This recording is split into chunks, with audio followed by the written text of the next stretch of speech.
ঐতিহাসিক সরোয়ার্দী উদ্যানে বাংলাদেশ জামায়াতে ইসলামের উদ্যোগে যে জাতীয় সমাবেশের আহ্বান করা হয়েছে, সেই সমাবেশ সম্পর্কেই আপনাদের সামনে বক্তব্য রাখার জন্য আমরা উপস্থিত হয়েছি এবং এই সাংবাদিক সম্মেলনের আয়োজন করেছি। আজকে আমার এই সম্মেলনের বক্তব্যটাকে আমি সংক্ষেপে পেশ করার চেষ্টা করবো ইনশাআল্লাহ। 3টা পার্টে আমি আপনাদের সামনে ছোট ছোট করে কয়েকটা কথা বলবো। প্রথম আপনাদেরকে জানাবো আমাদের এই সম্মেলনের বা জাতীয় সমাবেশের উদ্দেশ্য সম্পর্কে কিছু কথা বলবো ইনশাআল্লাহ।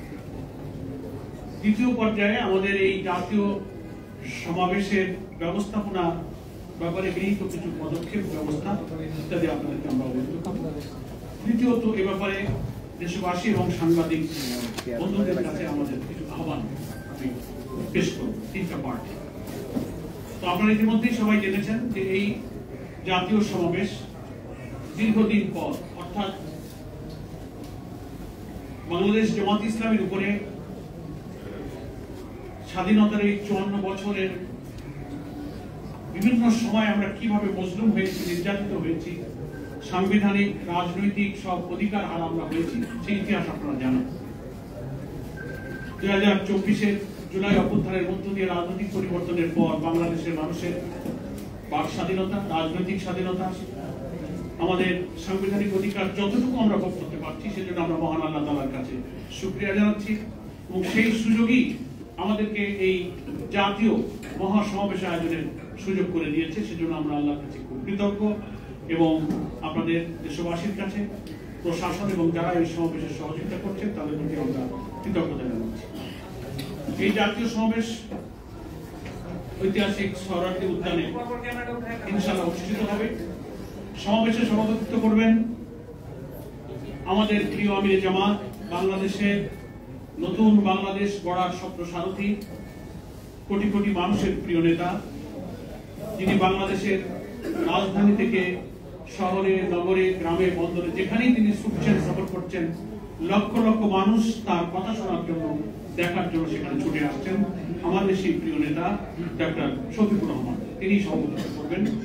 এবং এই জাতীয় সমাবেশে দেশপ্রেমিক সকল রাজনৈতিক শক্তি, ইসলামী শক্তিকে আমরা আমন্ত্রণ জানিয়েছি এবং এই জাতীয় সমাবেশে আমাদের জাতীয় নেতৃবৃন্দ ইনশাআল্লাহ বক্তব্য রাখবেন। এই সমাবেশ আহ্বানের কয়েকটা উদ্দেশ্য আমরা সামনে রেখেছি, যা আমাদের এই সমাবেশ থেকে উচ্চারিত হবে। প্রথম হচ্ছে আসন্ন জাতীয় সংসদ নির্বাচনকে অবাধ এবং নিরপেক্ষ করার প্রয়োজনে যে লেভেল প্লেইং ফিল্ড, রাজনৈতিক ময়দানে নির্বাচনকে নিরপেক্ষ করার প্রয়োজনে যে মাঠের সমতা প্রয়োজন, সে সমতা নেই। এই জন্য আমরা লেভেল প্লেইং ফিল্ডকে নিশ্চিতকরণের দাবি আমরা এই সমাবেশ থেকে তুলব। দ্বিতীয় হচ্ছে জুলাই অভ্যুত্থানে এবং তার আগে যে সমস্ত ফ্যাসিবাদীদের হাতে যারা নিহত হয়েছেন, জীবন দিয়েছেন, আহত হয়েছেন, এই গণহত্যার বিচার অবিলম্বে সম্পন্ন করতে হবে। নির্বাচনের পূর্বে মানবতা বিরোধী অপরাধ, এই সব অপরাধীদের বিচার যেন জাতির সামনে দৃশ্যমান হয়, এটা আমাদের এই জাতীয় মহাসমাবেশের অন্যতম দাবি।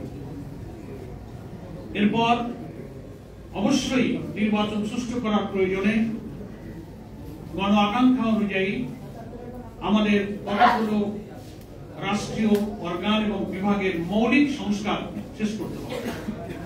এই মৌলিক সংস্কারের দাবি আমরা এই জাতীয় সমাবেশ থেকে আবার তুলব। যদিও জুলাই অভ্যুত্থানের পর সকল দেশপ্রেমিক গণতান্ত্রিক শক্তি এই সংস্কারের দাবি তুলেছেন, যে রাষ্ট্রীয় কাঠামোর মধ্য দিয়ে এই ফ্যাসিবাদের জন্ম হয়েছে এবং তারা কর্তৃত্ববাদী শাসনে আমাদের দেশের সমস্ত ক্ষমতা, রাজনৈতিক, মানবিক, সাংবিধানিক সবকিছু কেড়ে নিয়ে তারা বর্বর একটা যুগ তারা শাসন করেছে। এই কর্তৃত্ববাদী শাসক যেন আর তৈরি না হয়, এই জন্য আমাদের রাষ্ট্রের কাঠামোকে পরিবর্তন করতে। এই জন্য সরকার যে সংস্কার প্রস্তাব দিয়েছে, ন্যাশনাল কনসেনসাস কমিশন, জাতীয় ঐক্যমত্য কমিশনের মধ্য দিয়ে জাতীয় ভাবে রাজনৈতিক দলগুলোর মধ্যে সংস্কারের মেজর ইস্যুতে ঐক্যমতের প্রচেষ্টাও সেখানে চলছে। এই প্রচেষ্টা সফল করা দরকার। বিফোর ইলেকশন মৌলিক এই সব পয়েন্টে সংস্কারগুলো শেষ করতে হবে। নির্বাচন কমিশন সংবিধানের কিছু সংস্কার, প্রধানমন্ত্রী রাষ্ট্রপতির ক্ষমতার মধ্যে ভারসাম্য, দুর্নীতি দমন কমিশন, অনেক ইম্পর্টেন্ট এখানে আছে, জুডিশিয়ারি, পুলিশ অ্যাডমিনিস্ট্রেশন, রাজনৈতিক দলগুলো প্রস্তাব দিয়েছে, কনসেনসাস কমিশন তারা আবার একটা সুপারিশ দিয়ে এখন দলগুলোর মধ্যে ঐক্যমতের চেষ্টা করছেন। বাংলাদেশ জামাত ইসলামী এই ঐক্যমত কমিশনের প্রচেষ্টায় নিরলসভাবে তারা সময় দিয়ে যাচ্ছে এবং অবদান রেখে যাচ্ছে এই ঐক্যমতে পৌঁছাবার জন্য। আমরা মনে করি কোন ষড়যন্ত্র যেন এই সংস্কার কাজকে বিঘ্ন করতে না পারে। সংস্কার না হলে নির্বাচন সুষ্ঠু হবে না, আর একটা ফ্যাসিবাদের জন্ম হবে।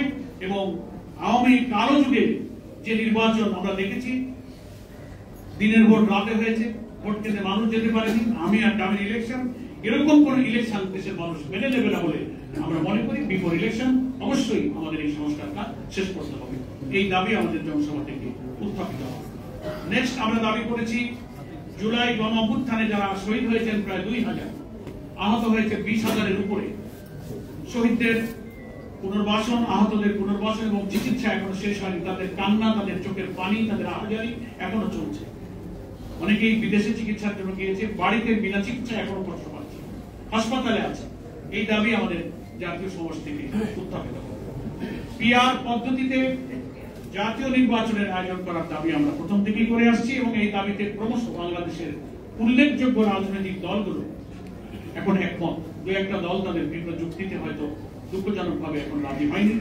আমরা ওই জাতীয় সমাজ থেকে আহ্বান জানাবো, আমাদের প্রপোর্শনাল রিপ্রেজেন্টেশন, সংখ্যানুপাতিক পদ্ধতিতে এই নির্বাচন হলে দেশে কালো টাকা, পেশি শক্তির দৌরাত্ম্য কমবে, মনোনয়ন বাণিজ্য থাকবে না, দক্ষ যোগ্য পার্লামেন্টারিয়ানকে পার্লামেন্টের প্রত্যেকটি দল তাদের সিনিয়র নেতাদেরকে সেখানে মনোনীত করে সংসদে পাঠাতে পারবে, ফলে পার্লামেন্ট একটা কোয়ালিটি পার্লামেন্ট হবে। এই দাবি আমরা এই মহাসমাবেশ থেকে তুলব।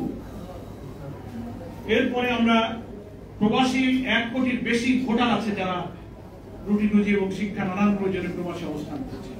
এই প্রবাসীদের ভোটাধিকার তো দিতেই হবে, ভোট কিভাবে তারা দিবে সেই ব্যবস্থাটাও নিশ্চিত করতে হবে। আলহামদুলিল্লাহ বাংলাদেশ জামাত ইসলামের পক্ষ থেকে লিখিতভাবে আমরা একটি প্রতিনিধি দল ইলেকশন কমিশনকে দাবি আগেই জানিয়েছিলাম এবং বারবার আলোচনার পর ওনারা নীতিগতভাবে একমত হয়ে তার প্রক্রিয়া ওনারা শুরু করেছেন। আমরা এই দাবিও এই জাতীয় সমাবেশ থেকে আবার তুলব। দুর্নীতিমুক্ত ভাবে বাংলাদেশকে বিনির্মাণের ব্যাপারে আমাদের দাবি এই সমাবেশ থেকে উত্থিত হবে। জাতীয় নির্বাচনের স্থানীয় নির্বাচনের যে যুক্তি, যে গ্রহণযোগ্যতা, এটা আমরা এই মহাসমাবেশে ইনশাআল্লাহ তুলে ধরব। দেশের আইন শৃঙ্খলা পরিস্থিতিতে বিরাজমান এখন যে অবস্থা আমরা দেখতে পাচ্ছি, জান মাল, রাজনৈতিক দল মত নির্বিশেষে সকলে এটা অনুভব করছেন যে আমাদের আইন শৃঙ্খলা পরিস্থিতি রক্ষায় যারা নিয়োজিত বাহিনী, বিভিন্ন এজেন্সি, তারা যথার্থ ভূমিকা পালনে ব্যর্থ হয়ে যাচ্ছে। নিষ্ঠুরভাবে মানুষ হত্যা করা হচ্ছে, ভিন্ন মতকে সহ্য করা হচ্ছে না। এই নানান পরিস্থিতির উত্তরণে এই জাতীয় সমাবেশ থেকে আমাদের জাতীয় নেতৃবৃন্দ সরকারের প্রতি, দেশবাসীর প্রতি প্রয়োজনীয় বক্তব্য উপস্থাপন করবেন। এই সব গণ দাবিগুলো, এই গণ আকাঙ্ক্ষাগুলো সামনে রেখে আগামী 19শে জুলাই সোহরাওয়ার্দী উদ্যানে আমাদের এই জাতীয় সমাবেশের আয়োজন করা হয়েছে। দ্বিতীয় পর্যায়ে আপনাদের সামনে আমি আমাদের এই সমাবেশের ব্যবস্থাপনা সম্পর্কে আমাদের গৃহীত কিছু পদক্ষেপ তুলে ধরছি। আমাদের এই জাতীয় সমাবেশ সফল করার জন্য একটা বাস্তবায়ন কমিটি গঠন করা হয়েছে। এটিকে সফল করার জন্য 8টি উপকমিটি গঠন করা হয়েছে। সেখানে আমাদের ডেকোরেশন, মঞ্চ, সাউন্ড সিস্টেম, প্রচার, মিডিয়া, অভ্যর্থনা, মেডিকেল, পরিবহন, শৃঙ্খলা, পানি, স্যানিটেশন, সাংস্কৃতিক বিভাগ, নানান বিভাগ সমন্বয়ে এইসব কমিটি দায়িত্ব পালন করবে ইনশাআল্লাহ এই সমাবেশকে সুষ্ঠু করার জন্য। আমাদের মঞ্চ ও মাঠ ব্যবস্থাপনার ক্ষেত্রে মূল মঞ্চ আমাদের যেখানে নেতৃবৃন্দ বসতে পারবেন 80 ফিট বাই 40 ফিট এবং 2 মঞ্চের পাশে আরো 70 140 ফিট লম্বা একটা বড় মঞ্চ হচ্ছে।